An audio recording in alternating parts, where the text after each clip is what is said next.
और जब चीन की सेनाओं से पूछा गया कि भाई ऐसा क्या हुआ तुम्हारे साथ कि तुम पीछे भी क्यों हट गए, कहने लगे पता नहीं क्या बात थी, जैसे जैसे हम आगे बढ़ रहे थे तो हमारा दिमाग, हमारी चेतना खराब होती जाती थी। हमें ऐसा लगता था जैसे ना हमारे कान में कोई गुंजायमान हो रही है और हम पागल जैसे हो रहे थे और हमारे पीठ पर कुछ हंटर जैसे पड़ रहे थे और हम आगे बढ़ पाने में असमर्थ। इस वीडियो को देख के अगर कोई माँ बगलामुखी से जुड़ना चाहे तो कैसे जुड़े? मैंने अर्जी, वो मेरे सामने बैठी, मैंने कहा आप अर्जी लगाइए।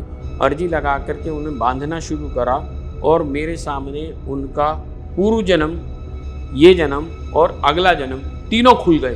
ये इस प्रकार का ग्रह युति बना रहे हैं कि जैसे महाभारत के समय में हुई थी। और ये समय लगभग 1.5 से पौने 2 वर्ष का भारत के लिए थोड़ा दिक्कत का काम है कि दिल्ली भारत की राजधानी नहीं रहेगी। 6 वर्षों के बाद भारत की राजधानी बदली जाएगी। महाराज जी जब किताबें लेकर के कंधे पर लेके जा रहे थे, सारी सृष्टि की रचना हो गई, सब कुछ हो गया, तो उस समय में एक वातशुभ नाम का बवंडर हुआ, तूफान उठा। भगवान विष्णु को चिंता जागृत हुई कि भाई ऐसे अगर होगा तो ये सृष्टि का विखंडन हो जाएगा, ये सृष्टि चलेगी कैसे। जितने भी ग्रह थे सभी अपनी अपनी धुरियों पर घूमने लगे। नमस्कार दोस्तों, मैं समस्त प्रभु भक्ति में आपका स्वागत करता हूं। दोस्तों, आपने माँ बगलामुखी के बारे में सुना होगा। आज इस पॉडकास्ट में हम बात करेंगे माँ की अद्भुत शक्तियों के बारे में, माँ के भारत में कहाँ कहाँ मंदिर हैं और माँ के क्या क्या चमत्कार हुए हैं पास्ट में। तो आज हमारे साथ स्टूडियो में हैं माँ बगलामुखी के साधक स्वामी आलोक जी महाराज, जो जंगपुरा दिल्ली बगलामुखी मंदिर से है। नमस्कार सर। जय माई की। अच्छा, इंटरनेट पे बहुत सारे वीडियोस हम देखते हैं जिसमें ऐसे बताया जाता है माँ बगलामुखियों को कि मुकदमे की देवी, एक अर्जी लगाओ, सालों साल पुराना कोर्ट केस खत्म हो जाएगा। आपको क्या लगता है कि क्या माँ यहीं तक ही सीमित है? माँ तो असीमित शक्तियों के साथ है। माँ, ये जो आज प्रचार और प्रसार बहुत ही व्यापक रूप से करा जा रहा है कि माँ सिर्फ और सिर्फ मुकदमे की देवी है ना। मुकदमा तो बहुत छोटी सी चीज़ है। जैसे अब एक बहुत बड़ा कोई मिनिस्टर हो या प्रधानमंत्री, तो प्रधानमंत्री के कंट्रोल में तो पूरा भारतवर्ष हो गया, उसकी सारी मिनिस्ट्री हो गई। तो उसमें से छोटा सा एक काम क्या हो गया, राशन कार्ड बनवाना। तो राशन कार्ड बन, जब प्रधानमंत्री को हम अप्रोच कर रहे हैं तो राशन कार्ड तो अपने आप ही बन जाएगा। तो ठीक इसी प्रकार से जब हम पराशक्ति, पराभट्टारी का, राजराजेश्वरी मेरी माँ बगलामुखी का कोई साधना उपासना करेगा तो उसके मुकदमा, उसका भाग्य परिवर्तन तो स्वयं होना शुरू हो जाता है। उसके चेहरे में वह आभा आनी शुरू हो जाती है, वह दिव्यता आ जाती है, वह ज्ञान का आलोक उसके अंदर जागृत हो जाता है, जो लोग देख करके कहते हैं कि वाह। तो ये तो बहुत छोटी सी चीज़ हो गई कि भी कोई समस्या है, कोई मुकदमा है तो वो तो होएगा ही, क्योंकि आप जब माँ के बच्चे हो जाते हैं तो माँ आपका ध्यान रखती है। तो चाहे कैसा भी मुकदमा हो, हाँ बस मैं हमेशा एक ही बात जरूर बोलता हूँ कि कभी भी मेरे पास वो लोग ना आए कि ये सोचें कि हमने मर्डर कर दिया और माँ बगलामुखी की शरण चले जाएंगे और हम बच जाएंगे ना। यहाँ माँ साथ नहीं देगी। माँ उसका साथ देगी जो गलत के साथ नहीं है, जो सही है। अब जैसे मेरे पास बहुत सारे ऐसे लोग आते हैं जिनके ऊपर गलत मुकदमे कर दिए, झूठे मुकदमे कर दिए, या किसी प्रकार के डिवोर्स के केसेस हो गए, जो बेचारी बच्चियों को या बच्चों को सताया जा रहा है या और अन्य किसी तरह से प्रताड़नाएं मिल रही हैं, तो उनके ऊपर झूठे मुकदमे कर दिए। प्रॉपर्टी को लेकर भाई भाई का विवाद हो गया, आपस में रिलेशन में इस तरह का संबंध, इस तरह के विवाद जागृत हो रहे हैं, तो वहां पर माँ बगलामुखी जल्दी सुनवाई करती है। तो मैं वहां पर विशेष मंत्र देता हूं कि माँ इस बच्चे को जल्दी से इस समस्या से उबार दे। उसकी पहले हम एक अर्जी लगाते हैं। अर्जी में एक विशेषता होती है। जैसे अर्जी क्या होती है पहले ये भी समझने की आवश्यकता है कि 1.25 किलो साबुत हल्दी ली जाती है, 1.25 मीटर पीला कपड़ा होता है और 1.25 किलो ही कोई भी मीठा पीला प्रसाद। जब वह साधक हमारे मंदिर प्रांगण में आता है तो मैं माँ से निवेदन करता हूँ, माँ इसकी अर्जी को स्वीकार कर। वह एक तांत्रिक विधि है पूर्ण रूपेण, और माँ ने मुझे जो सिखाया बताया, तो उसके अनुरूप हम जो है माँ को अर्जी लगाते हैं। तो माँ को अर्जी लग जाती है, फिर माँ उस पर सुनवाई करती है। तो जब ये ऐसी सुनवाई होती है तो वह मुकदमे में अवश्यंभावी विजयी होता है। तो जैसे सिर्फ माँ बगलामुखी क्यों, हिंदू धर्म में इतने देवी देवता हैं, तो किसी भी देवी देवता को इस तरीके की अर्जी लगा के काम क्यों नहीं किया? हाँ, बिल्कुल हो सकता है, ऐसा नहीं है कि बाकी नहीं कर सकते, लेकिन क्या होता है ना कि जो कंट्रोलिंग पावर है वो माँ बगलामुखी के हाथ में है। अब हमें जैसे ये जानकारी होगी ही कि जिस समय कृतयुग था उस समय माँ का बगलामुखी का प्रादुर्भाव हुआ। कृत योग मतलब? मतलब सतयुग का ही एक वो, उसी को कृतयुग कहा गया है, सतयुग के ही एक पार्ट को कृतयुग कहा गया है। तो माँ बगलामुखी का जिस समय में सारी सृष्टि की रचना हो गई, सब कुछ हो गया, तो उस समय में एक वातशुभ नाम का बवंडर हुआ, तूफान उठा। तो जब वातशुभ नाम का एक तूफान उठा और इस तरह से समस्याएं और उपद्रव मचना शुरू हो गया, सारे ग्रह अपनी अपनी धुरियों को छोड़ करके घूमने परिवर्तन करने लग गए। तो भगवान विष्णु को चिंता जागृत हुई कि भाई ऐसे अगर होगा तो ये सृष्टि का विखंडन हो जाएगा, ये सृष्टि चलेगी कैसे। तो तब उन्होंने भगवान शिव से निवेदन करा और उस तरह से हो करके दोनों ने मिलकर सम्मिलित स्वरूप से माँ ललिता त्रिपुर सुंदरी से अनुग्रह करा, विनय करे कि भाई माँ इसकी तरफ ध्यान दो। तब माँ ललिता त्रिपुर सुंदरी में से ही माँ बगलामुखी का प्रादुर्भाव हुआ। यानी कि माँ ललिता त्रिपुर सुंदरी ने ही, जिनको हम श्री विद्या के नाम से भी जानते हैं, उन्हीं श्री विद्या ने ही अपनी कंट्रोलिंग पावर, पूरी कंट्रोल यूनिट, एक तरह से आज की भाषा में अगर कॉरपोरेट की भाषा में बात करें तो कंट्रोलिंग पावर इनको दे दी कि मारण, मोहन, उच्चाटन, वशीकरण, आकर्षण, स्तंभन, जो भी है ये सारी आपके डिवीजन हो गए। अब माँ बगलामुखी ने एकदम से स्तंभित कर दिया, जितने भी ग्रह थे सभी अपनी अपनी धुरियों पर घूमने लग गए। अब जब स्तंभन की शक्ति आ गई तो वाक की जो, वाणी की जो शक्ति है उसका भी स्तंभन हो जाता है। जब दुश्मन गलत ढंग से कोई बोलने का प्रयास करता है तो माँ का साधक जो होता है वह उसके सामने बोल नहीं पाता, इसलिए स्तंभित हो जाती है। और ऐसा मैंने सैकड़ों बार देखा है अपने यहाँ पर आने वाले जो माँ के विशेष अनुनय और प्रेम को प्राप्त करते हैं, उनकी साधना करते हैं, तो उनको ऐसी विशेष अनुकंपा माँ दे देती है कि जब वह मुकदमे में जाते हैं तो उसका जो अपोनेंट है वो सत्य को बक जाता है कि हमारे साथ तो ये नहीं, ये हुआ था, और फिर बाद में बाहर आकर के कहता है और ये मैंने क्या बोल दिया। तो कंट्रोल ही नहीं रहता है। कंट्रोल नहीं रहता है। यही है तंत्र की अधिष्ठात्री देवी, क्योंकि माँ बगलामुखी तंत्र की अधिष्ठात्री देवी है। और ठीक इसी प्रकार से माँ बगलामुखी जो है चेतना की भी अधिष्ठात्री देवी है। माँ बगलामुखी जब हम बोलते हैं कि चेतना की अधिष्ठात्री देवी है, तो भगवान Vishnu is equal to chetna. First we have to be understand the conscious. जो कॉन्शियस है वही विष्णु है। जो प्रत्येक जीव के अंदर कॉन्शियसनेस है वही विष्णु है।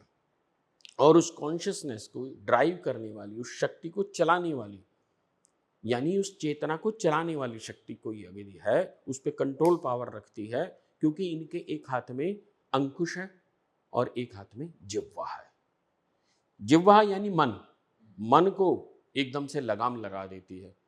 अब जब साधक होगा, अगर वो साधना में गहरे उतर रहा है तो उसका मन विचलित नहीं होगा।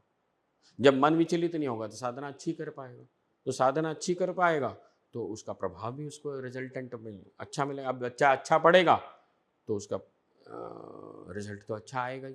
तो ठीक इसी प्रकार से बाकी जैसे देवी देवता हैं, उनकी जो, वो भी अगर कंट्रोलिंग करना चाहेंगे तो कंट्रोलिंग पावर कहीं ना कहीं घूम करके यहीं आएंगे। अगर आपने प्रधानमंत्री को बोला कि जी मेरे को हाउस से रिलेटेड प्रॉब्लम है, तो वहां से ठीक है, रिकमेंडेशन वो हाउस डिपार्टमेंट में चला जाएगा, लॉ डिपार्टमेंट पे आएगा। हाँ। तो डिपार्टमेंट उनका है। आप कहीं से भी जाओगे घूम घाम करके, जो कंट्रोलिंग पावर वाली बात है, आप इसको ऐसे भी समझ सकते हैं कि भले ही आपने बड़ी अच्छी गाड़ी खरीद ली, BMW खरीद ली या मर्सिडीज खरीद ली, और अगर उसकी ब्रेक अच्छी ना हो तो क्या होगा? बेकार, कैसे चलेगा? नहीं चल पाएगा। अब अगर उसकी कंट्रोलिंग पावर आपके अकॉर्डिंग है तो आपको गाड़ी चलाने में मजा आएगा। तो ठीक इसी प्रकार से जब हम साधना करने उतरते हैं और हमारे मन के ऊपर, हमारी चेतना के ऊपर हमारी कंट्रोलिंग पावर आनी शुरू हो जाती है, हम अपने अनुसार ड्राइव करने शुरू कर देते हैं, तो हमें अपने जीवन में आनंद आना शुरू हो जाता है। अब इसको बहुत सरल भाषा में, ये तो हो गई अध्यात्म की गहराई में अगर कोई जाना चाहता है तो भाई बहुत एक उत्कट विद्वान बनना चाहता है, कोई व्यक्ति बहुत ही प्रभावशाली बनना चाहता है, इसीलिए माँ बगलामुखी की उपासना राजनेता बहुत करते हैं, बड़े बड़े उद्योगपति बहुत करते हैं, क्योंकि उद्योग के अंदर राइवलरी बहुत होती है, बहुत ज्यादा होती है। तो अब वो क्या होता है कि अब आपका प्रभाव है, आपके सामने कोई बोल ही नहीं पा रहा, आपने कोई एक प्लान बनाया है कि भाई मेरा ये प्लान इम्प्लीमेंट होना चाहिए, अगर वो इम्प्लीमेंट ही नहीं होगा तो आप उसे कैसे चलाओगे? अब आपने कोई एक प्रस्ताव रखा कि भाई ये इस तरह से काम होगा, आपने अपने पार्टनर को रखा या किसी भी XYZ को, कहीं किसी थर्ड पार्टी को भी जाके रखा कि भाई मेरा ये प्रपोजल है। अब आपकी आभा, आपका ऑरा मंडल इतना तेज है कि आपका आभा मंडल में जैसी कोई व्यक्ति आता है तो आपको कहता है हाँ जी मैं तो करूँगा, आप स्वीकार कीजिए। तो यह है माँ बगलामुखी का चमत्कार, क्योंकि माँ बगलामुखी आकर्षण की शक्ति दे देती है। माँ बगलामुखी का जो साधक होगा उसके अंदर ऐसा कुछ तेज जागृत हो जाएगा, उसके चेहरे में, उसकी वाणी में, उसकी वाक में इतनी आकर्षण हो जाएगा कि सामने वाला मानना ही पड़ता, ओरा काफी स्ट्रांग हो जाएगा, स्ट्रांग हो जाता है। ऐसा क्या होता है कि ओरा स्ट्रांग हो जाता है? चेतना है ना, जो माई के, वैसे तो देखिए माँ बगलामुखी के 2000 मंत्र हैं, अब आज की तारीख में 36 अक्षरी मंत्र जो है सर्वव्यापक हो गया है। आप कहीं भी इंटरनेट पे जाएंगे, माँ बगलामुखी लिखेंगे, 36 अक्षरी मंत्र मिल जाएगा आपको। पर लेकिन जैसे कि सभी को विदित है कि जब व्यक्ति को मान लीजिए पैर में दर्द है तो डिस्प्रिन नहीं लेगा, सर में दर्द है तो डिस्प्रिन हो सकता है ले लेगा, अब कैंसर है तो भी डिस्प्रिन थोड़ी ना लेगा, अब कुछ और समस्या, कान में दर्द है या कुछ और समस्या, दिखाई नहीं दे रहा, कुछ और हो रहा है, तो ये थोड़ा ना हर जगह डिस्प्रिन लेगा। तो माँ के 2000 मंत्र हैं क्यों? पहले ही समझने की आवश्यकता है। अगर एक ही मंत्र से सब काम हो सकता था तो 2000 मंत्र क्यों है? माँ के 2000 मंत्र इसीलिए हैं क्योंकि हर काम के लिए अलग अलग मंत्र हैं।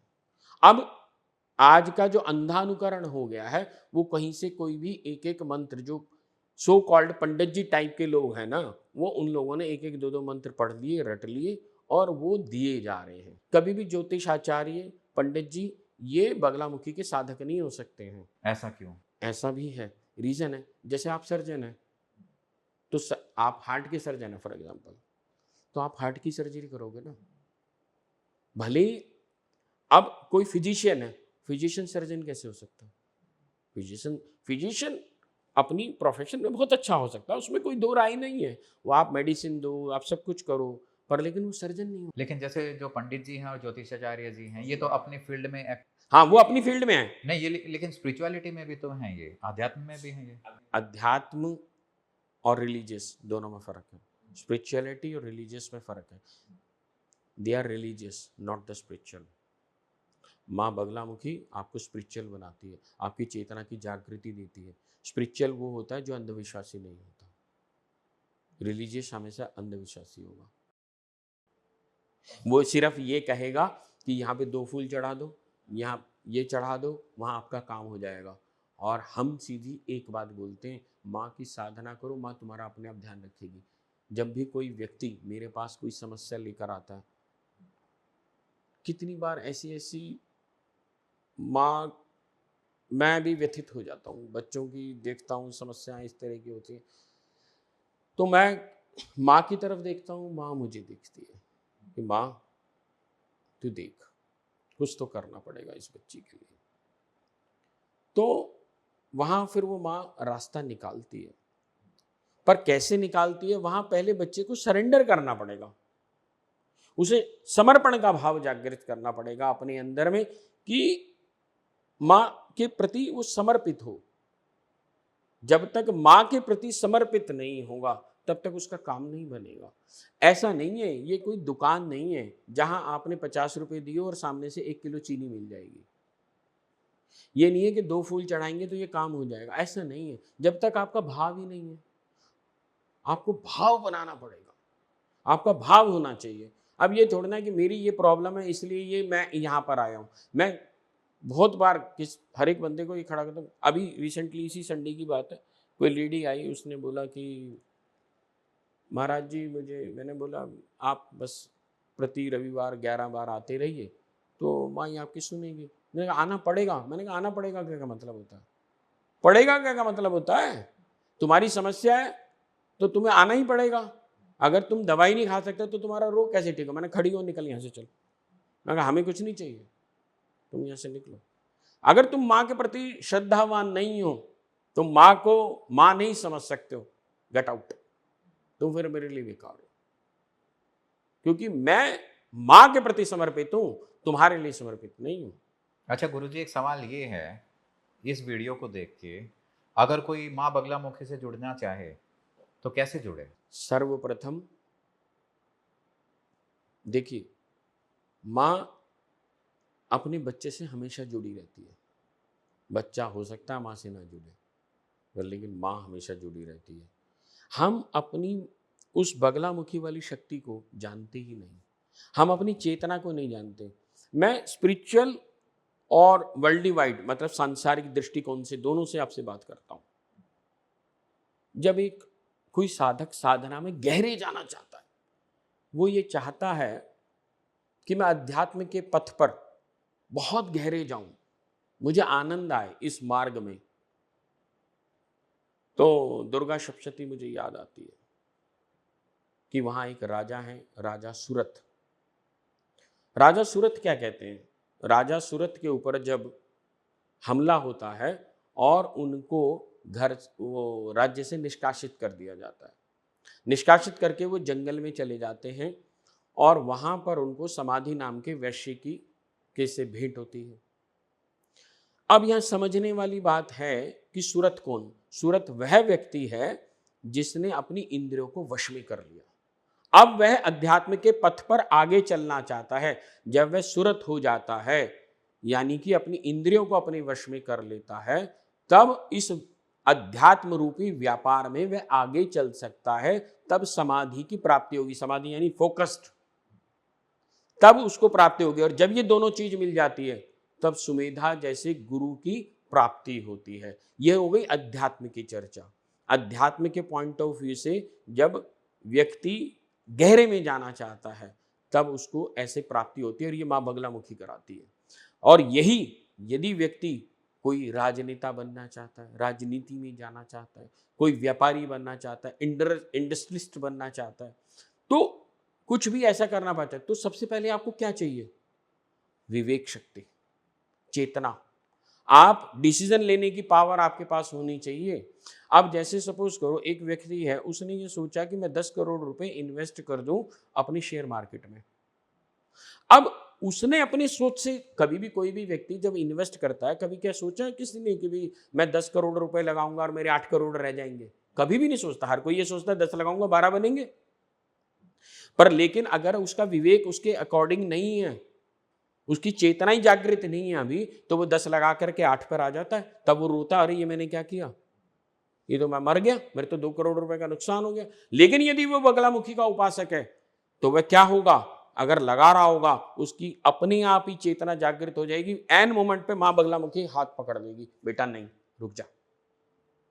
उसके ऐसे कुछ ना कुछ बन जाएगा, कुछ ऐसा हो जाएगा अपने आप ही। कोई व्यक्ति आ जाएगा, कुछ ऐसे मानक बन जाएंगे, कुछ ना कुछ बहाना बन जाएगा कि वो लगा ही नहीं पाएगा। ये मां बगलामुखी के मैंने बहुत चमत्कार देखा है। तो अब आप, एक अध्यात्म का दृष्टिकोण हो गया, वहां भी मां आगे लेकर के जा रही है, और व्यापार का दृष्टिकोण हो गया वहां भी। पर दोनों ही दृष्टिकोण में एक चीज कॉमन है, वो है चेतना। अगर आपकी कॉन्शियसनेस इंप्रूव्ड है, आप उसके अकॉर्डिंग चल रहे हो, तब आप आनंद ले सकते हो उसका, अन्यथा कैसे? बेकार। तो अब अगर इस चीज़ को थोड़ा सा समराइज़ किया जाए कि अगर जैसे जैसे हम माँ बगलामुखी की साधना करते जाते हैं तो हमारी चेतना जागृत होती जाती है। लेकिन अब सवाल ये उठता है कि माँ बगलामुखी की साधना शुरू कैसे की जाए? माँ बगलामुखी की साधना सबसे पहले बगलामुखी चालीसा, बगला अष्टोत्तर शतनाम यहाँ से शुरू करी जा सकती है। लेकिन यदि गहरे में जाना है, इनसे चेतना नहीं जागृत होएगी, इनसे रास्ता दिखेगा, चेतना कैसे जागृत होएगी, उसके लिए सबसे पहले मेरे पास आना पड़ेगा। ये जो हाँ। आपको बता सके, एक मार्ग चाहिए, एक कोई कोई तो चाहिए जो आपको बता सके कि आपका प्लेटफॉर्म कहाँ है, आप खड़े कहाँ हैं। भाई आप मुंबई जाना चाहते हैं और आपने मुंबई की गाड़ी पकड़ ली, पर लेकिन आपको यही नहीं पता मैं नई दिल्ली रेलवे स्टेशन खड़ा हूँ, निजामुद्दीन खड़ा हूँ, इंदौर खड़ा हूँ, कहाँ खड़ा हूँ। अब गुरु क्या करता है, पहले गुरु ये देखता है कि इसका प्लेटफॉर्म क्या है, ये खड़ा कहाँ है। इसको मैं ऐसे ही 36 अक्षरी मंत्र दे रहा हूँ या एकाक्षरी मंत्र दे रहा हूँ, चतुराक्षरी मंत्र दे रहा हूँ, कौन सा मंत्र दे रहा हूँ उसको, कौन सा मंत्र दूं जिससे इसका कार्य बन सके। पहले इसका भी तो प्लेटफॉर्म अपवर्ड करना पड़ेगा ना मुझको। अब ऐसा तो है नहीं कि किंडर गार्डन में पढ़ता और आप उसे सीधे 12th स्टैंडर्ड में एडमिशन दिला दे, वो तो समस्या का कारण बन जाएगा उल्टा, निदान की जगह। तो गुरु के अंदर इतनी क्षमता है कि वो पहचान लेगा कि मेरा जो साधक है वो किस लेवल पे है अभी? गुरु का कार्य ही यही होता है। जब शिष्य गुरु को नहीं ढूंढता, गुरु शिष्य को ढूंढता। स्वामी जी महाराज दतिया, उनके पास आने वाले कोई भी व्यक्ति होते थे, वो एक निराला व्यक्तित्व था। थोड़ा अगर उनके बारे में अगर आप बताएं। हाँ। हाँ हाँ बिल्कुल। मैं तो उनको याद भी करता हूँ तो मेरे रोम हर्षित हो जाते हैं। मेरे लिए उनका वर्णन कर पाना बहुत, मेरी जिह्वा में इतनी क्षमता नहीं कि मैं उनका कोई गुणगान कर पाऊँ। वो स्वयं ही हैं जो मुझे मार्गदर्शन करते हैं, दिशा देते हैं, जिसके बलबूते ये गूंगा बोल रहा है। वरना मुझ में इतना सामर्थ्य नहीं था कि मैं ये बोल भी पाता। अब जैसे मैं अभी अभी आपसे थोड़ी देर पहले चर्चा कर रहा था कि 10 मई को हमने माँ बगलामुखी जयंती उत्सव मनाया था। तो उस दिन सभी को विदित है, उससे पहले भारत और पाकिस्तान का बहुत संघर्ष चल ही रहा था। तो मैं काफ़ी परेशान था। मैंने महाराज जी से भी गुहार लगाई कि ये अगर हम प्रोग्राम कर रहे हैं कहीं इसमें व्यवधान ना आ जाए, मुझे चिंता थी। महाराज जी कैसे? स्वामी जी महाराज दतिया। तो मैंने ऐसे ही लगाया, सब कुछ हुआ। तो जैसे हमारा प्रोग्राम शुरू हुआ 10 मई को, मेरे पास एक व्यक्ति भागा भागा आया और उसने बोला, महाराज जी, गुरु जी, आपको एक सुखद संदेश देना है कि पाकिस्तान भारत ने सीज फायर कर लिया। मेरी आंखों में से आंसू रुक नहीं पाए। मेरी जो प्रोग्राम की फंक्शन की वीडियो भी बनी है उसमें भी वो आ रहा है। तब मुझे वो याद आया, वो दिन 1962 का। स्वामी जी महाराज दतिया जब 1962 में चिंतित थे, व्यथित थे कि देश अभी कुछ ही समय पहले अंग्रेजों के बंधन से मुक्त हुआ है, अभी तो ठीक से चलना भी नहीं सीख पाया है राष्ट्र, और उसके ऊपर इतना गहरा संकट आया। उनके हृदय में गहरी वेदना थी कि ये कैसे होगा, क्योंकि वो जानते थे इस राष्ट्र के साथ कितना बड़ा छल हो चुका है। उनको पता था कि हमारी सेना की क्या हालत है। इंडिया वर्सेस चाइना युद्ध की बात कर रहे हैं, 1962। 1962 की बात कर रहे हैं।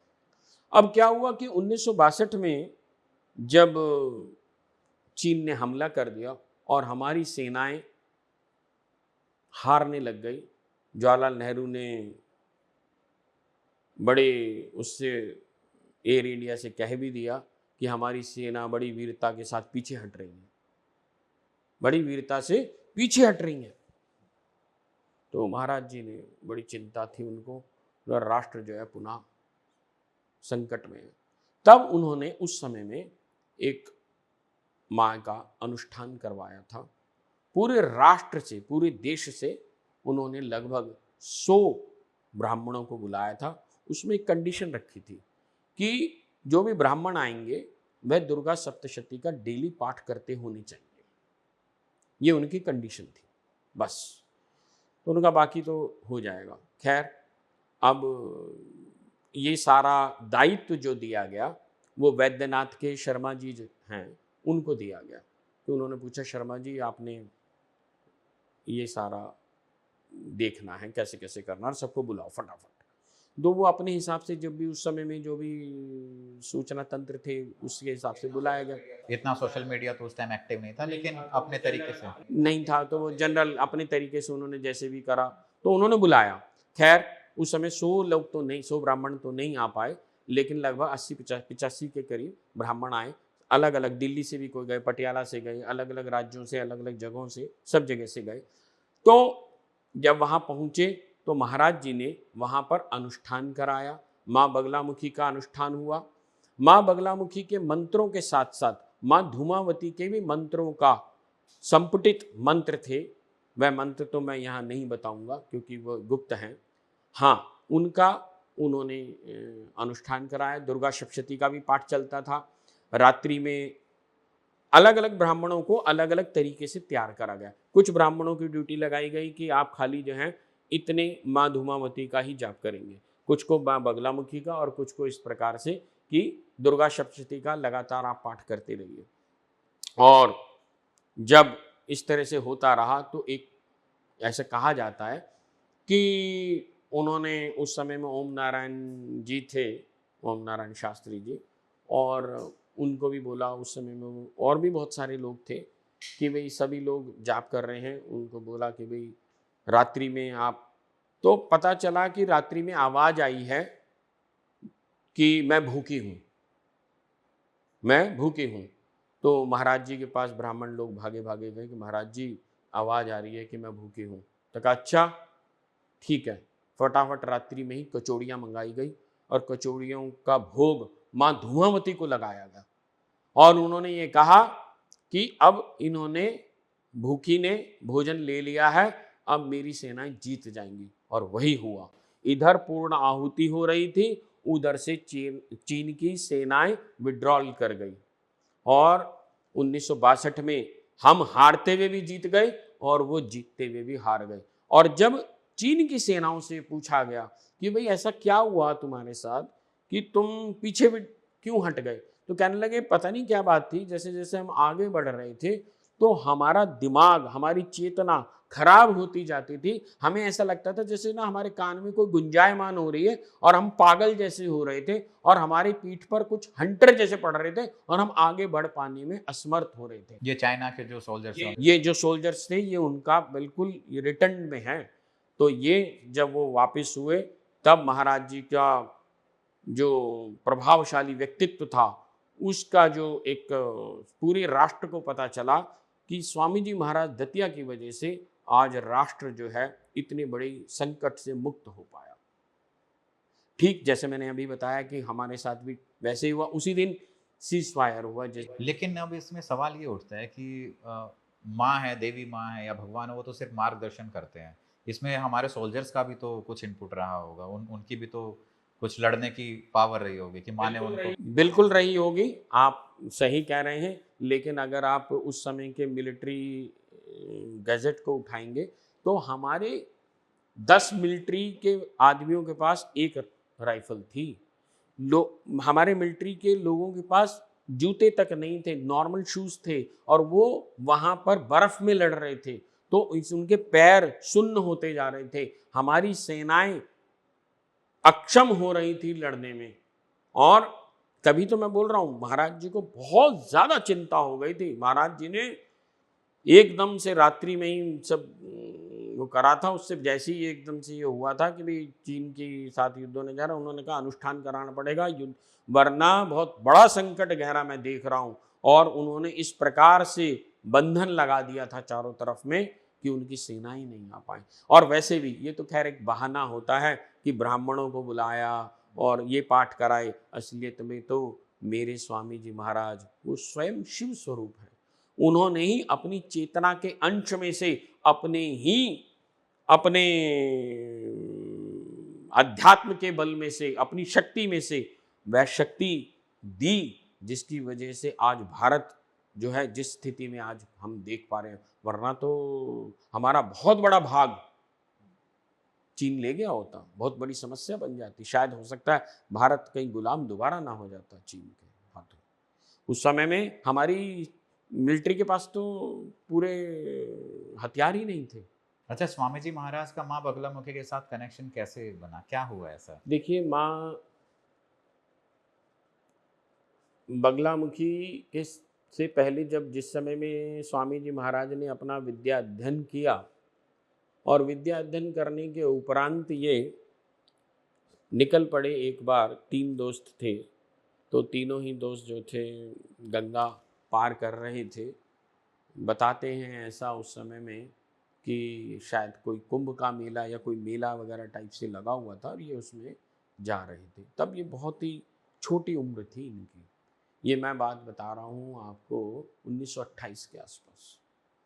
तो उस समय में ये वहाँ गंगा को पार कर रहे थे। वहाँ पर इनको एक महिला मिली। तो महिला ने दो इनके दोस्त थे, वो तो आगे निकल गई, थोड़ा पीछे रह गए। तो महिला ने उनको रोका, उन्होंने कहा बेटा ले। तो उन्होंने, उसमें खीर थी, वो खीर का पात्र लिया और उन्होंने कहा, उन्होंने माँ ने बोला कि तू खीर खा ले। तो उन्होंने खीर खाई, और खीर खाने के बाद वो कटोरा जो था, कटोरी जो भी थी, वो गंगा में ही प्रवाहित कर दी। और जो उन्होंने अपने संस्मरणों में बताया है, वो उनका जो स्वरूप था माँ का, वो जैसे धूमावती थी। और उसको खाते के साथ ही इन्होंने अपने मित्रों को बोला मैं जा रहा हूँ। उन्होंने कहा कहाँ, कहने मुझे भी नहीं पता, मैं जा रहा हूँ। बस ये वहाँ से निकल पड़े और ये सीधे आके मुरैना रुके। मुरैना में ये एक पुराने मंदिर में रुके। वहाँ पर थोड़े दिन में ही ये विख्यात होने शुरू हो गए, क्योंकि इनको ज्ञान, इनका, क्योंकि स्वामी जी महाराज दतिया तो शिव स्वरूप हैं, और इतने प्रकांड विद्वान थे ज्योतिष के अंदर, एस्ट्रोलॉजी, मतलब इतना निष्णात, संगीत में, शास्त्रीय संगीत का इतना बड़ा ज्ञान था। राजन साजन जो आज विश्वविख्यात हैं, वो यहीं से निकले हुए हैं।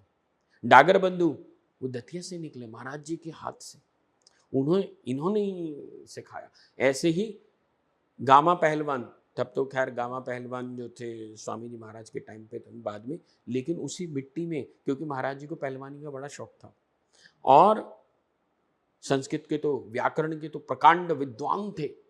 ऐसे कितने ही संस्मरण उनके आते हैं, ऐसे कितने किस्से उनके आते हैं, जहाँ पर उन्होंने सामने वाले को, जब उनकी परीक्षा लेने आते तो ऐसे धराशायी होकर के वो जाता था कि जैसे वो बस बिल्कुल हार गया, सरेंडर करके जाता था। बहुत ही उनका जो ऑरा था, जो उनका औज था, उनका जो तेज था, वो देखते ही बनता था। जो भी उनके सम्मुख आता था, वो नतमस्तक हुए बिना रह नहीं सकता था। और वो इतने मृदु भाषी थे, इतना सरल बोलते थे, बहुत अच्छा बोलते थे। और जैसे ही वो विख्यात हुए, तो वहाँ से, मुरैना से फिर ये ग्वालियर साइड में आ गए, भांडेर में। फिर वहाँ से ये दतिया आए। इनको एक पुलिस वाले थे, मैं इस समय उनका नाम भूल रहा हूँ, साधक ही हैं वो भी थे, और वो इनको यहाँ पर लाए दतिया में। जब ये दतिया में यहाँ पर आए, जिस स्थान पर अभी ये है, यहाँ पर एक पुराना सा शिवलिंग था बस खाली।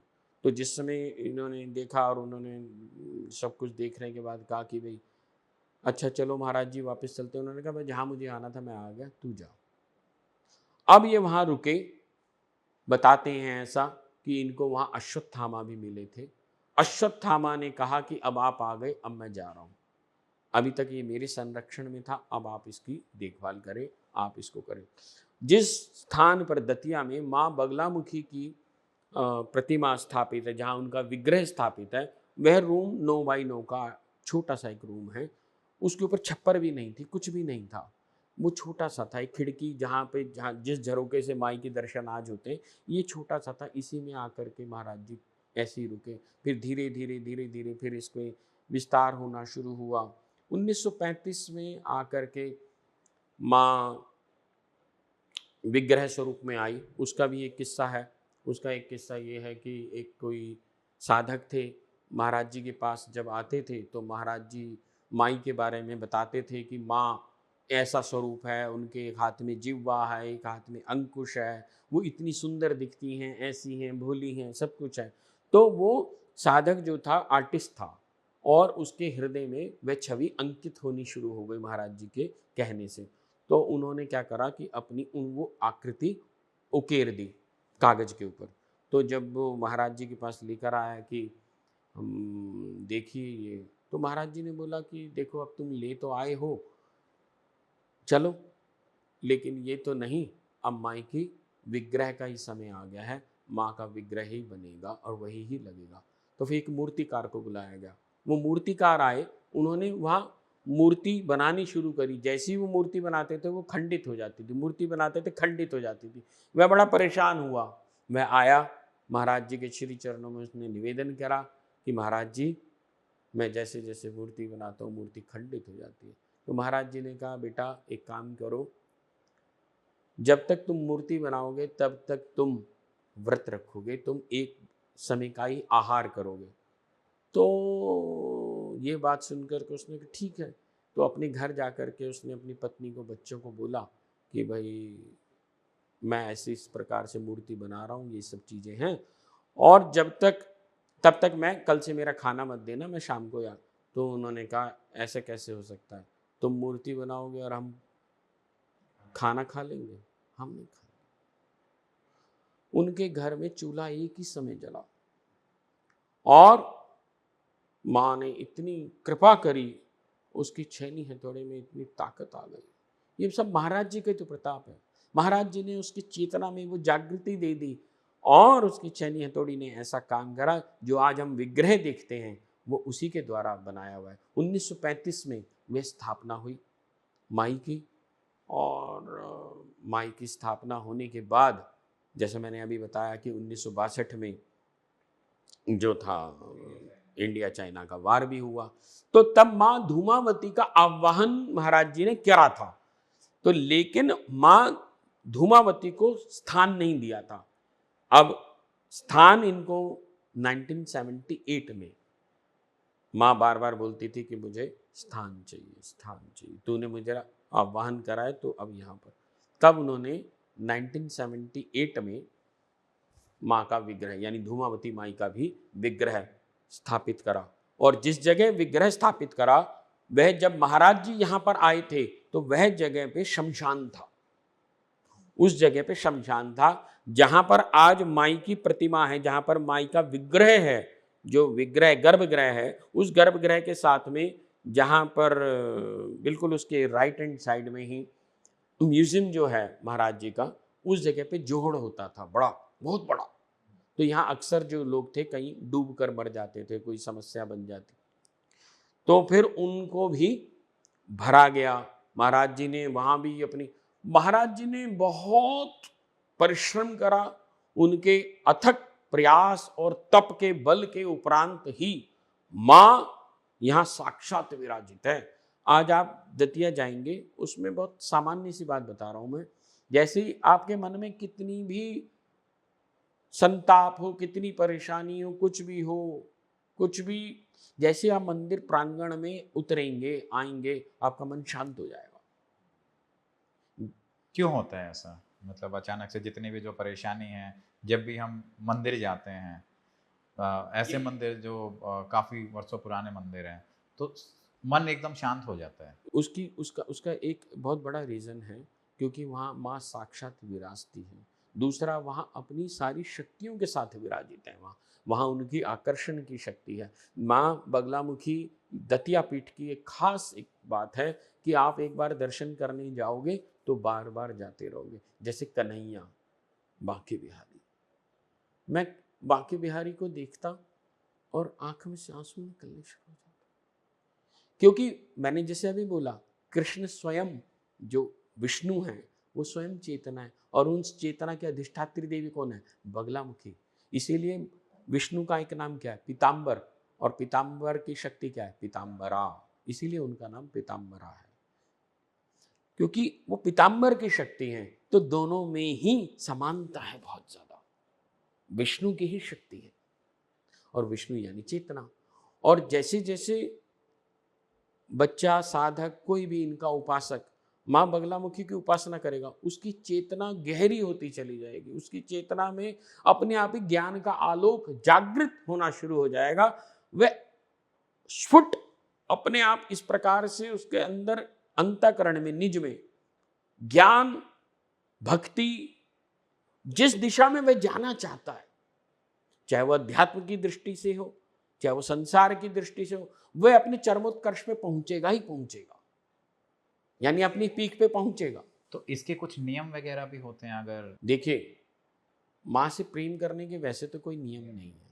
माँ से तो प्रेम करने के लिए हम कुछ भी कर सकते हैं, परंतु जब हम तंत्र की दृष्टि से देखते हैं तो तब हम नियम के हिसाब से चलना पड़ता है। तो ये साधना सात्विक होती है या तामसिक होती है? सात्विक होती है। हम हो देखिए, हाँ, कराने वाले तो तामसिक भी कराते हैं, इसमें मछली का प्रयोग भी कराते हैं और भी सब कराते हैं, लेकिन मेरे स्वामी जी महाराज वो तामसिक वृत्तियों वाले नहीं थे, ना तामसिक प्रवृत्ति से कोई पूजा उपासना साधना किसी को देते थे, वो कराते थे। वह तो सामान्य पूजा कराते थे। वो कहते थे भाई श्रद्धा के साथ आओ, भक्ति के साथ आओ, और तामसिक वृत्ति से नहीं, सात्विक वृत्ति से। तो क्या घर के मंदिर में फोटो लगाया जा सकता है? क्यों नहीं, मैं तो बहुत सारे जो भी हमारे यहाँ मंदिर प्रांगण में आते हैं, तो हम तो विशेष रूप से, हाँ, हर एक को तो नहीं, लेकिन विशेष उसमें जब माँ आज्ञा कर दे या कोई साधक की विशेष रूप से निवेदन करता है, तो हम उनको माई का विग्रह देते हैं और उसकी उपासना की पद्धति समझाते हैं, बताते हैं। यदि आपको लक्ष्मी की प्राप्ति करनी है तो किस प्रकार से माई की उस मूर्ति की पूजा करनी है। जैसे मान लीजिए जो हमने आपको एक प्रतिमा दी या आपने ली, तो उसमें उनको पीले हल्दी, एक पानी जल लेंगे, उस जल में थोड़ा सा गुलाब जल मिलाएंगे, उसमें केवड़ा जल मिलाएंगे, उसमें हल्दी कुमकुम मिला करके उससे माई का अभिषेक करेंगे। फिर शुद्ध जल से अभिषेक करेंगे। फिर माँ को बिल्कुल पोंछ करके साफ करके उनको पीले आसन के ऊपर विराजित करेंगे। प्रत्येक वीरवार को, गुरुवार को ये प्रक्रिया करी जाती है। इस तरह से माँ का, और इसमें विशेष रूप से श्री सूक्त के और माँ बगलामुखी के कुछ विशेष मंत्र हैं जिससे कि धन लक्ष्मी की प्राप्ति होती है। धन लक्ष्मी जिसकी भी बाधित हो गई या बंधन लग गया, या जैसे कई लोग ये कहते हैं कि भाई हम मेहनत तो बहुत करते हैं, रिजल्टेंट नहीं आता, तब मैंने ये देखा माँ का चमत्कार। ऐसा क्यों होता है वैसे? मतलब कुछ रुकावटें आती हैं? हाँ, रुकावटें आती हैं कई बार। देखिए क्या है कि मैं तो खैर, भारत तो एक अलग ही है। इस समय तो मैं जब से पॉडकास्ट कर रहा हूँ, ये सब मैं देख रहा हूँ, सर्वत्र जगह से, जैसे अमेरिका से, कनाडा से, थाईलैंड से, आप सुनकर के हैरान होंगे कि अफ्रीका में इस प्रकार के प्रयोग बहुत होते हैं।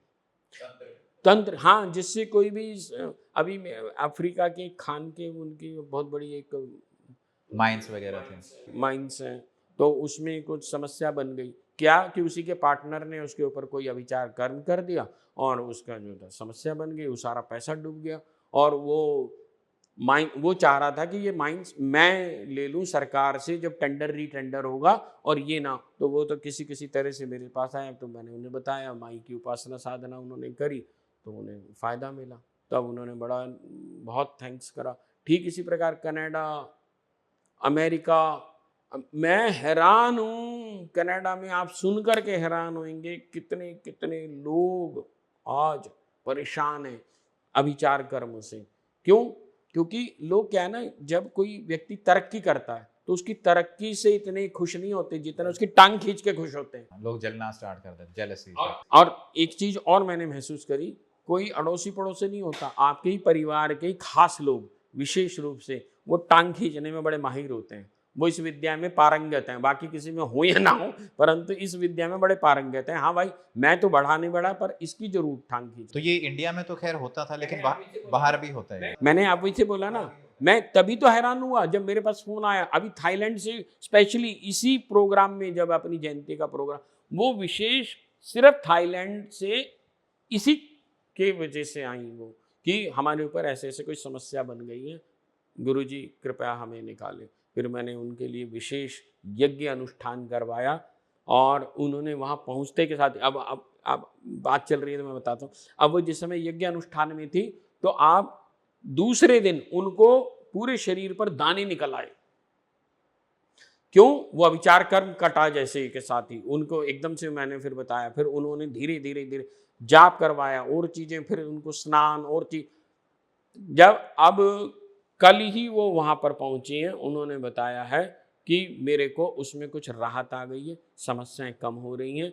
अब मैंने कहा आप इसकी लगातार साधना उपासना करती रहना, आपकी समस्याएं कट जाएंगी, दूर हो जाएंगी।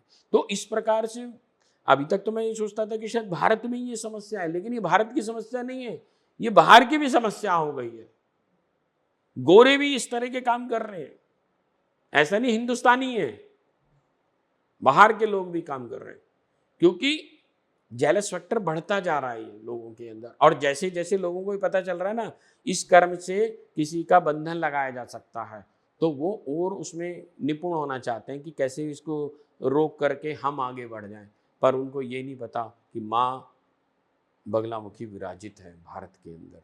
तो जो भी मेरे पास आता है, तो मैं तो उसकी सहायता अवश्य करता हूँ कि बेटा कि तू ये जाप कर ले, ऐसा अनुष्ठान कर ले, ये सब कर ले। तो आप उनको गाइड करते हैं कि इस तरीके से होगा, एंड अगर कोई समस्या जटिल है तो उसके लिए आप अनुष्ठान वगैरह भी करते हैं? अनुष्ठान देखिए, कई बार क्या होता है कि कोई मंत्र है, सामान्य मंत्र है, वो कर सकते हैं, कर लेते हैं। देखिए, जब बीमारी आपकी है तो दवाई भी आपको खानी पड़ेगी। मैं तो सीधी सी बात ये उनको यही बोलता हूँ, भैया बीमारी तेरी है, दवाई तू ही खाएगा। हाँ, तब हो सकता है भाई तुम नहीं हो पा रहे हो, कुर नहीं पार पार कर पा रहे हो किसी रीज़न से। ऐसी कोई एक बहुत बड़े व्यापारी थे, उन्होंने कहा जी मेरे पास मैं तो कर नहीं पाऊँगा, मेरे पास समय ही नहीं है। तब उनका हम लोगों ने लगभग 11 ब्राह्मण बिठा करके अनुष्ठान करवाया, फिर उनके लगातार 11 दिन तक जाप चली। पर लेकिन क्या होता है ना कि इसके साथ एक समस्या बन जाती है। समस्या बन जाती है कि देखिए, अब कोई जाप करेगा तो वो पैसा तो लेगा, अब कोई अनुष्ठान होगा उसकी सामग्री के लिए धन, अब कोई धन खर्च कर सकता है तब तो ये कार्य कर ले। लेकिन हम ये चाहते हैं कि बिना धन के ही कार्य तुम खुद कर लो तो ज़्यादा अच्छा है, मैं उसमें ज़्यादा संतोष रहता है मेरे को। और वो खुद करें और खुद जितना भी करें, जैसे भी करें, क्योंकि उनकी अपनी समस्या है तो अपनी श्रद्धा भी रहेगी। अब दूसरा करने वाला है, 11 व्यक्ति हैं, नेचुरल आप समझ सकते हैं, डेली के 11 दिन तक अनुष्ठान चलेगा, कभी 5 दिन का 5 दिन 5 ब्राह्मण कर रहे हैं, कहीं वो अलग अलग हिसाब होता है किस तरह से करना है, और वो लाखों में खर्चा आ जाता है कई बार। तो वो हर प्रत्येक व्यक्ति तो वहन नहीं कर सकता उसको, हाँ जो वहन कर सकता है वो कर ले, तो उस तरह से भी हो सकता है। तो अगर लोग तंत्र से पीड़ित हैं, उनको लगता है कि उनके काम बन नहीं रहे हैं, तो उन्हें डेफिनेटली माँ बगलामुखी की शरण में जाना चाहिए। बिल्कुल अवश्य, क्यों नहीं जाना चाहिए भाई। जब हमें पता है कि हमें हार्ट की प्रॉब्लम है तो हम हार्ट स्पेशलिस्ट के पास जाना चाहिए ना। हाँ, वो तो फिर बेवकूफ़ी है कि हमें ये भी पता है कि हमें हार्ट की प्रॉब्लम है और सामने डॉक्टर बैठा, फिर भी हम नहीं जा रहे, और फिर क्या हम तो हार्ट के, फिर तो अच्छा, जैसे आपने जो मंदिर है दतिया में उसके बारे में बताया, ऐसे इंडिया में और भी फेमस मंदिर होंगे माँ बगला? हाँ बिल्कुल, जैसे नलखेड़ा में भी मंदिर है, और अपना कांगड़ा में जो है वनखंडी मंदिर है, ये प्रसिद्ध मंदिरों में से हैं। जैसे अब क्या होता है, लेकिन वनखंडी और नलखेड़ा में एक फ़र्क है। नलखेड़ा और वनखंडी में यज्ञ तो होते हैं, लेकिन तांत्रिक शुद्ध विशुद्ध अनुष्ठान वो सिर्फ दतिया में होते हैं या हमारे यहाँ होते हैं, क्योंकि मैं दतिया से ही दीक्षित हूँ। जो भी दतिया के अंदर पूजा अर्चना पद्धति जो भी वहाँ होती है, वही हमारे ही मंदिर में भी वही उसी प्रकार से होता है। तो आपका रिलेशन कैसे बना दतिया से? मेरे पिता की वजह से, मेरे पिताजी जो थे वहाँ से जुड़े हुए हैं काफ़ी समय से, बहुत पहले से जुड़े हुए थे। जैसे मैंने पहले भी अपने पॉडकास्टों में बताया कि मेरे पिता के परदादा महाराजा पटियाला के राजपुरोहित थे, तो वो वहाँ पर माँ बगलामुखी की साधना उपासना करते थे। तो फिर मेरे पिताजी के जो मामा थे वो भी माँ बगलामुखी के उपासक थे, और वह स्वामी जी महाराज के टाइम से जाते थे। तो मेरे पिताजी भी बहुत पहले से दतिया से जुड़ गए थे और फिर उनकी वजह से मैं भी दतिया से काफ़ी समय से जुड़ा रहा और मैंने फिर वहाँ से दीक्षा भी ली और दीक्षा लेने के उपरांत मैंने तंत्र की शिक्षा भी ली, साधना भी करी। मैंने दतिया में भी साधना करी, मैंने नीलकंठ जी हरिद्वार भी साधना करी, मैंने कलेश्वर धाम पोंटा साहिब से थोड़ा सा पहले पड़ता है, वहाँ पर भी काफ़ी साधना करी और भी जैसे बद्रीनाथ और केदारनाथ पे भी बाबा की कृपा से मुझे मौका मिला साधना करने का। नीलकंठ जी पे तो बहुत समय रहा और ठीक इसी प्रकार से हरिद्वार के गंगा नदी के तट पर ऋषिकेश में और दतिया में तो मैं महीनों रहा हूँ साधना के। तो इस प्रकार से वो साधना का जो उपक्रम था वो सब चलता रहा और धीरे धीरे धीरे मेरी निष्ठा भावना वो देती रही करती रही। मैं बार क्या ही बोलूँ, मेरी औकात नहीं है साहब कि मैं उसकी पूजा अर्चना भी कर सकूं। वो ही तो है जो मेरे हृदय में बैठकर अंदर बैठकर अपनी पूजा अर्चना स्वयं करती है। वो तो बहाना मेरा बना लेती है, पूजा अर्चना तो वो अपने आप ही करती है, मेरे को तो सिर्फ माध्यम बना रखा उसने। तो गुरुजी जैसे साधना करते हैं कई बार, तो ऐसा होता है कि मन विचलित रहता है। मन हमारा जो डे टू डे रूटीन है कि आज उससे मिलना है ये है, तो मन में ऐसे ख्याल आते हैं। तो ये क्या बिगिनर लेवल है या फिर इस चीज़ को कंट्रोल कैसे किया जाए? देखिए वैसे तो बिगनिंग आपने बिल्कुल सही कहा, ये बिगनिंग लेवल ही होता है कि जब मन विचलित हो रहा है, मन भाग रहा है, पर हमें मन के भागने की चिंता नहीं करनी, हमें साधना की चिंता करनी है। हमें इस बात की चिंता करनी, पहले बैठना तो आए। हम 4 घंटे 5 घंटे 10 घंटे 15 घंटे बैठ तो पाएँ। अभी तो बहुत सारे लोग ऐसे होते हैं आधा घंटा बैठने के बाद जो है ना कहते मेरे तो घुटने गए। अब जब मैं दुर्गा सप्तशती का हर छमाही यज्ञ करता हूँ तो उसमें 4 घंटे एक बार में लगते हैं। तो कहते हैं गुरुजी आप इतनी देर बैठ कैसे लेते हो और बिना हिले बिना अपने पैर को इधर उधर हिलाए।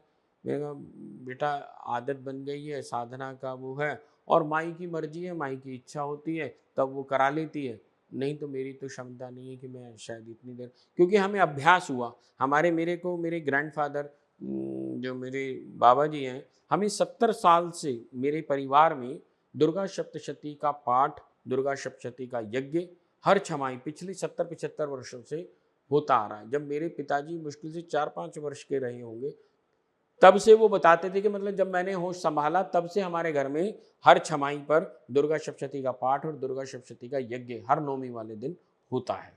और लगभग 25 वर्षों से तो हम माँ बगलामुखी की साधना उपासना तो कर ही रही, तो हम शाक्त तो हैं ही। शक्ति की पूजा उपासना तो हम बहुत पहले से करते आ ही रहे हैं और उसकी इच्छा है तो वो करवा रही है, इसलिए हो रहा है। आपको डिवाइन सिग्नल्स आते हैं? मैंने अभी शायद कुछ संकेत में बोला भी कि मैं माँ की तरफ देखता हूँ, माँ मेरी तरफ देखती है।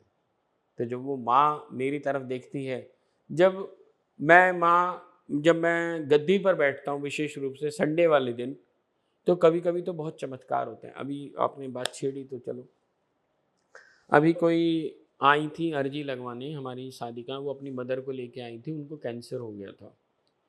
तो वो अपनी एक छोटी बहन को लेके आई, वो खुद भी आई और अपनी मदर को लेके आई कि गुरुजी मुझे इनकी ना अर्जी लगवानी है और अपने पति की भी अर्जी लगवानी है, छोटी बहन की भी लगवानी है, मैं आ जाऊँ? मैंने कहा हाँ ठीक है आइए बेटा। तो वो आ गई। तो मैंने उनको बोला बेटा कि 1 सवा किलो काली मिर्च लाओ, काला कपड़ा लाना है और इस तरह से अर्जी लगेगी तुम्हारी, क्योंकि विशेष अर्जी है। तो आप विश्वास मानना कि जब मैं उनकी माताजी की अर्जी लगवा रहा था, तो जैसे ही मैंने अर्जी, वो मेरे सामने बैठी, मैंने कहा आप अर्जी लगाइए।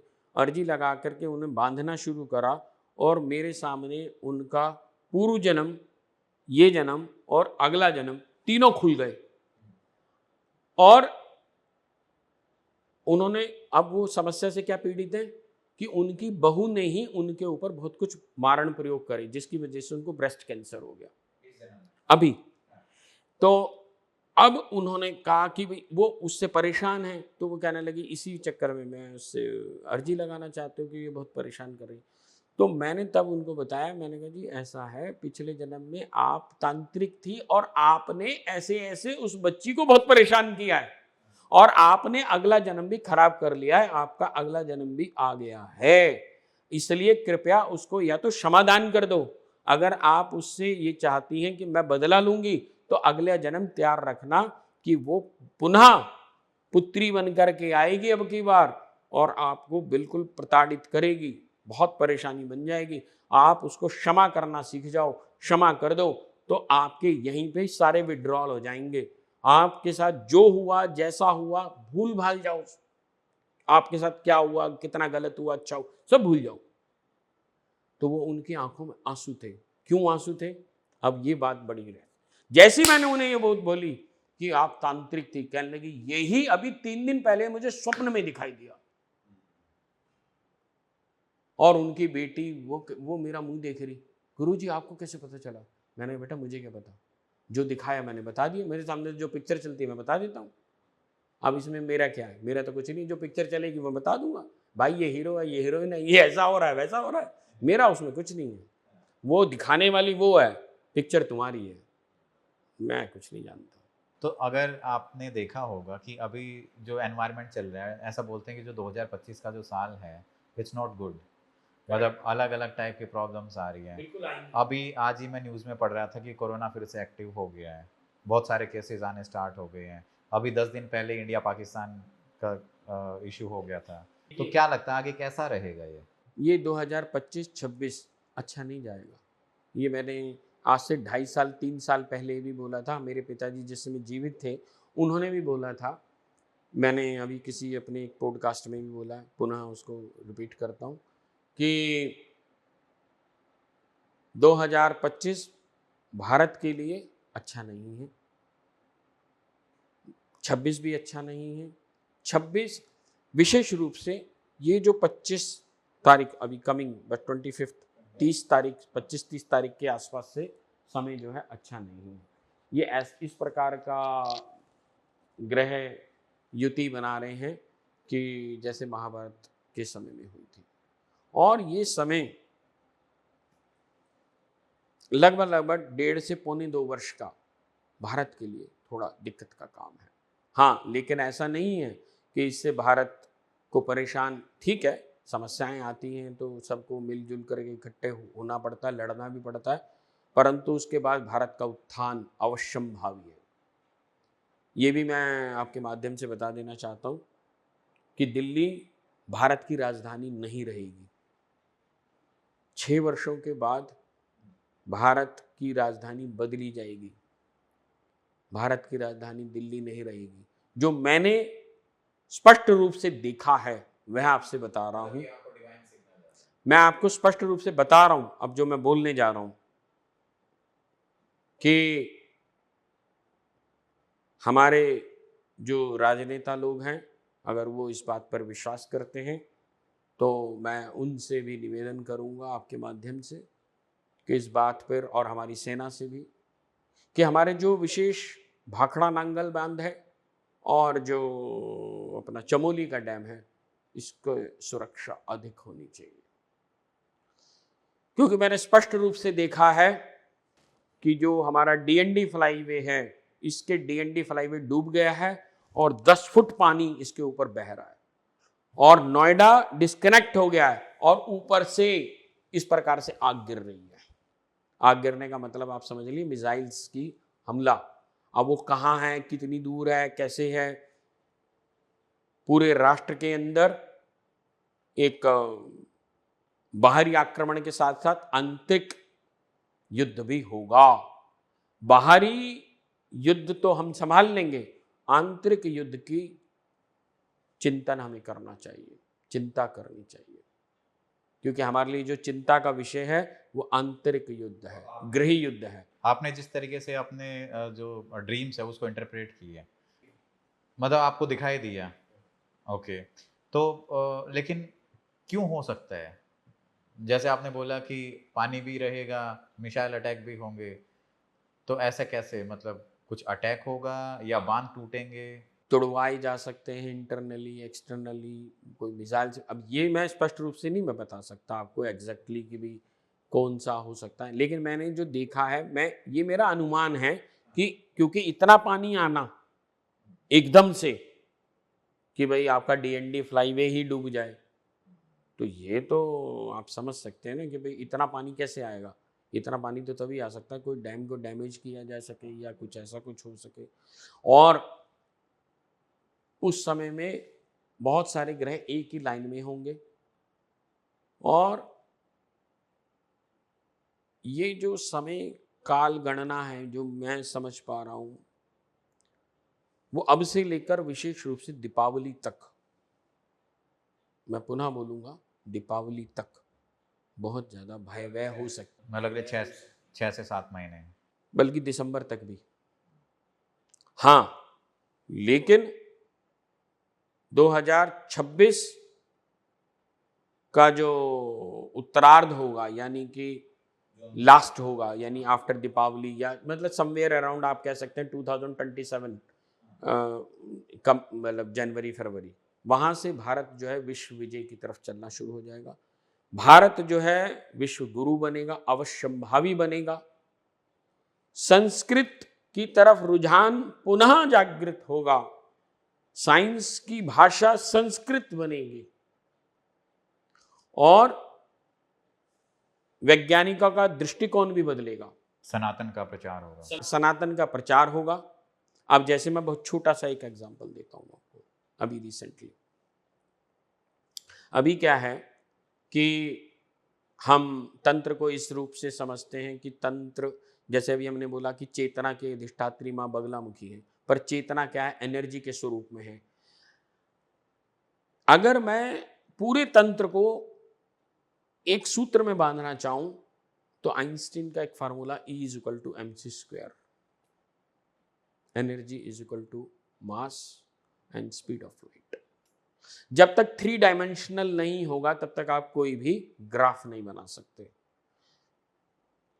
हम अभी 3D 4D 5D 6D तक सुन रहे हैं, समझ रहे हैं, लेकिन क्या आप सोच सकते हैं कि हमारा तंत्र 64D जानता था?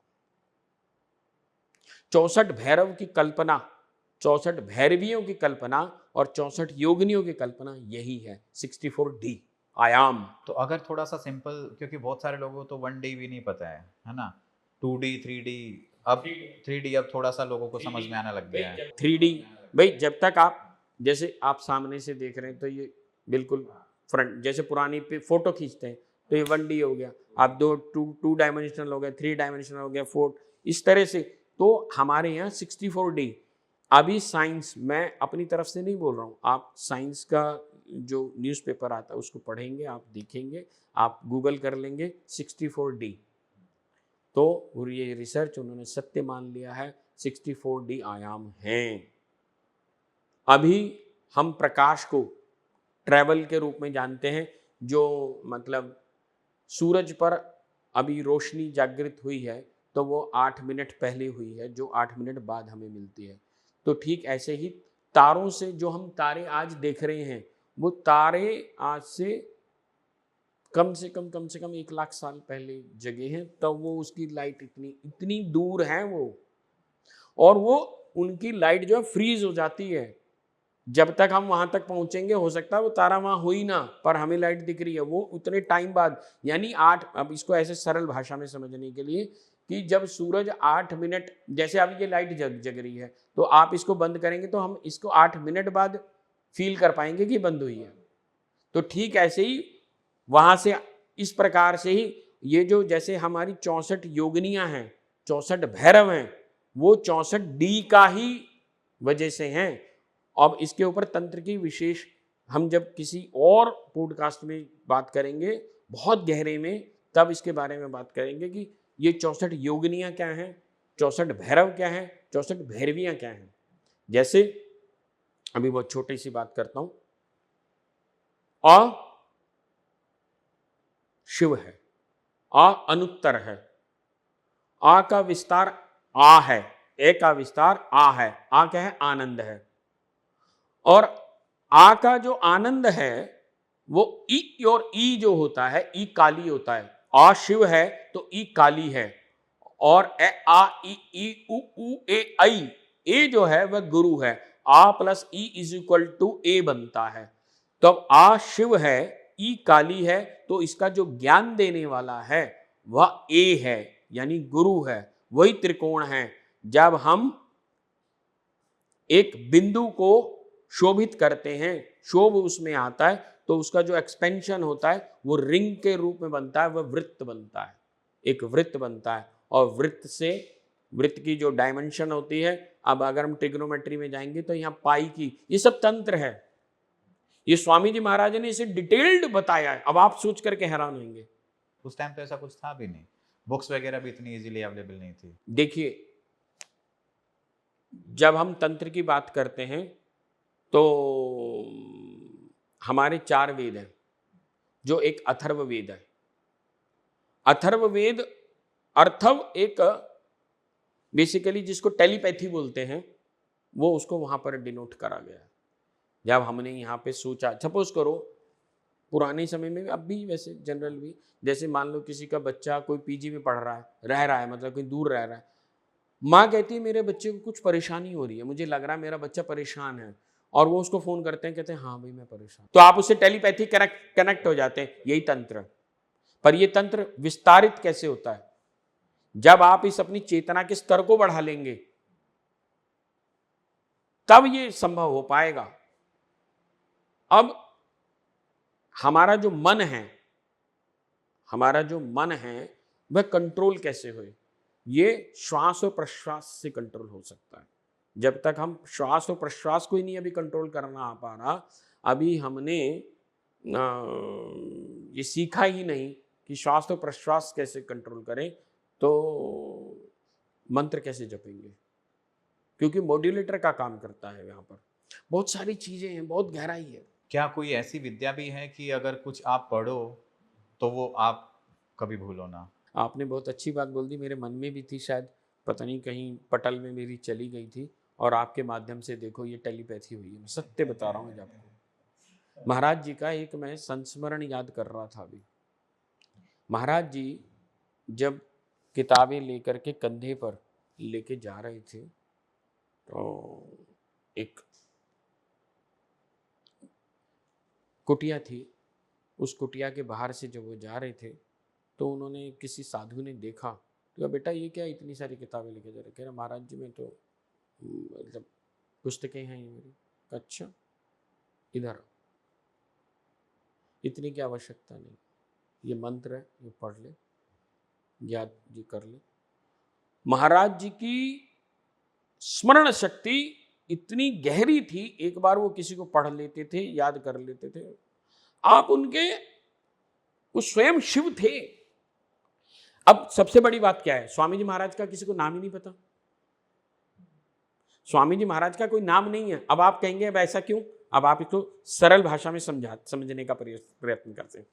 जैसे एक समुद्र है, आप उस समुद्र के सामने जब आप खड़े हुए हैं तो आप क्या कहेंगे? समुद्र है। लेकिन उसी समुद्र के पानी को यदि आप बाल्टी में भर लेंगे तो क्या कहेंगे? ये बाल्टी का पानी है।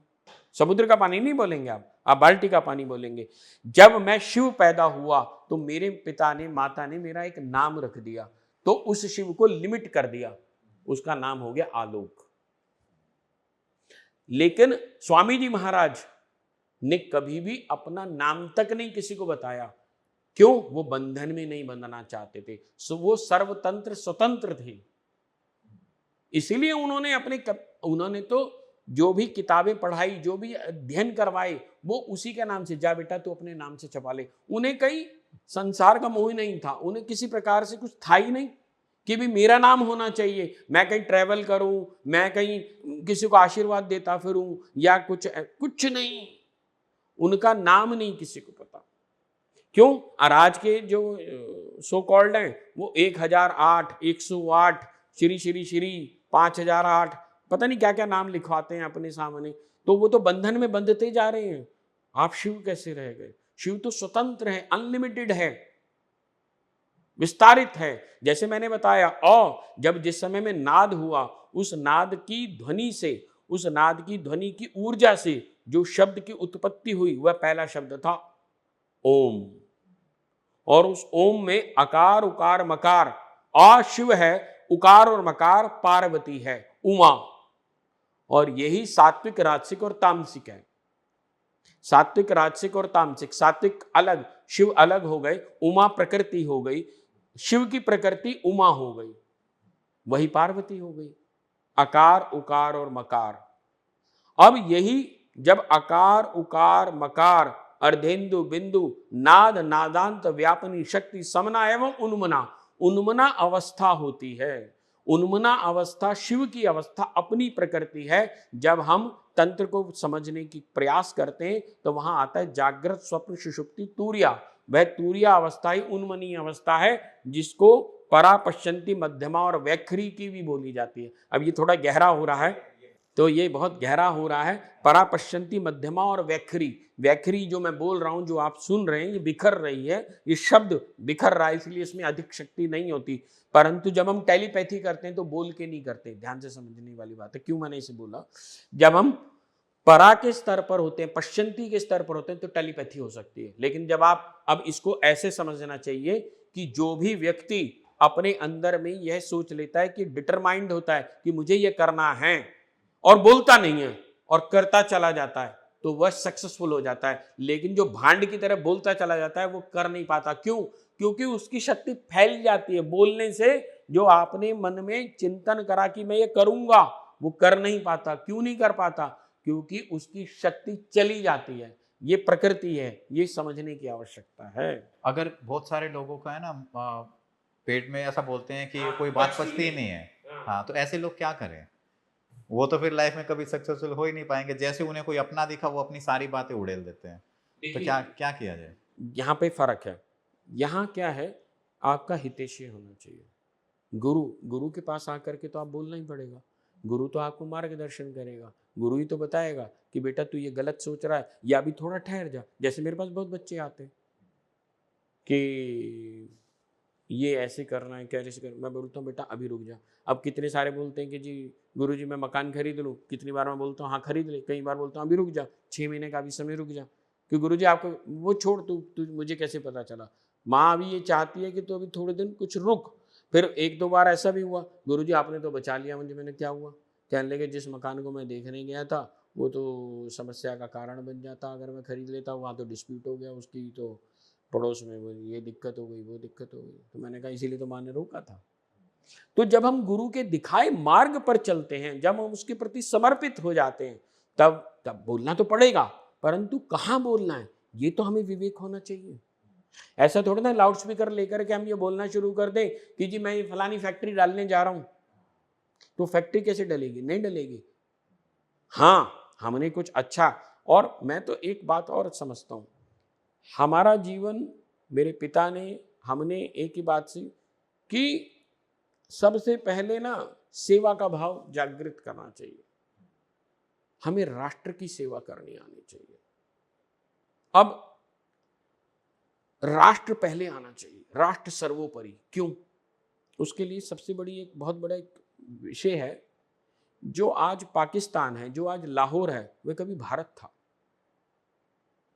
तो जिस समय वह भारत था, मैं ऐसा चिंतन करता हूं बहुत बार, तो जब वह भारत था 1947 से पहले, अगर हम पास्ट में चले जाएं, हो सकता है 1923-25 वगैरह, तो वहां पर जागरण भी होते होंगे, वहां पे कृष्ण भजन भी होते होंगे, रासलीला भी होती होंगी, सब कुछ होता होगा, मंदिर भी थे, सब कुछ था, गुरुद्वारे थे। परंतु क्या आज होता है? आज वहां जागरण नहीं कर सकते। तो यदि वह आज राष्ट्र होता, भारत का एक अंग होता, तो आप वहां पर कर सकते थे। परंतु आज वह राष्ट्र नहीं रहा, भारत का राष्ट्र का अंग नहीं रहा। तो इसका मतलब अगर आपको धर्म बचाना है तो पहले राष्ट्र को बचाना पड़ेगा। यदि आप राष्ट्र की चेतना को जागृत करा सकते हैं, राष्ट्र को उन्नत कर सकते हैं, राष्ट्र सर्वोपरि कर सकते हैं, तब आप अपने धर्म के लिए कार्य कर सकते हैं। आप जो भी कार्य कर रहे हैं उसमें राष्ट्र की चिंतन करें। अब जैसे आप टैक्स पेयर हैं तो आप टैक्स को पे करें। आप कुछ और कार्य कर रहे हैं, मैं कह रहा हूं ज्यादा नहीं कर सकते। आप डॉक्टर हैं, आप एक गरीब का फ्री में इलाज कर दें, एक का ही कर दें, एक दिन में, एक दिन क्या हो गया? मतलब जो आप, जितना आपका सामर्थ्य है उतना आप सामर्थ्य के अनुसार आप करें, योगदान दें। और ये भी दान है, और ये दान वो भगवती देखती है।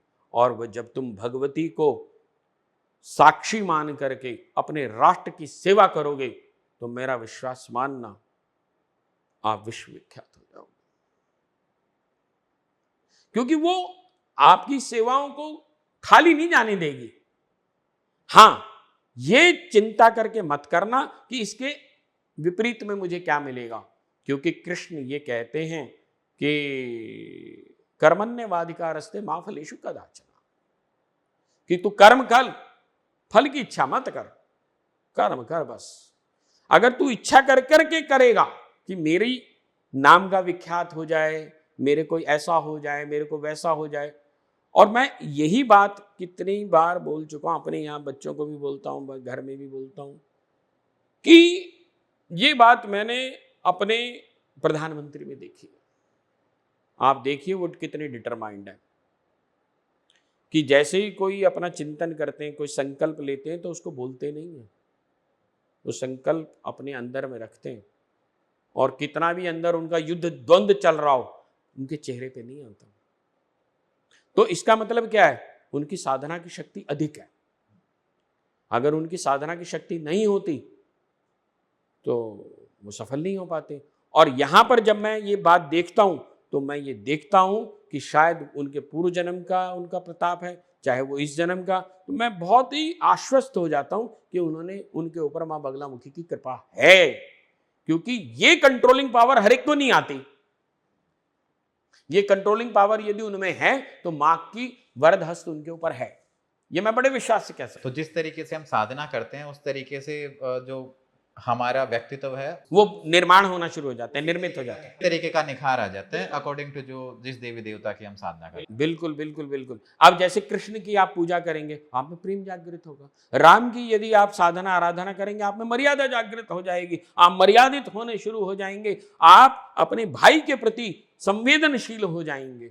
आप दुर्गा की, काली की उपासना करेंगे, आप यदि थोड़े से भी उग्र, आप किसी की बात नहीं सुन पाएंगे। हाँ, आप हनुमान जी महाराज की उपासना साधना करेंगे, आप सेवारत होना शुरू हो जाएंगे। यदि आप सच्चे साधक हैं तो, निष्ठावान हैं तो।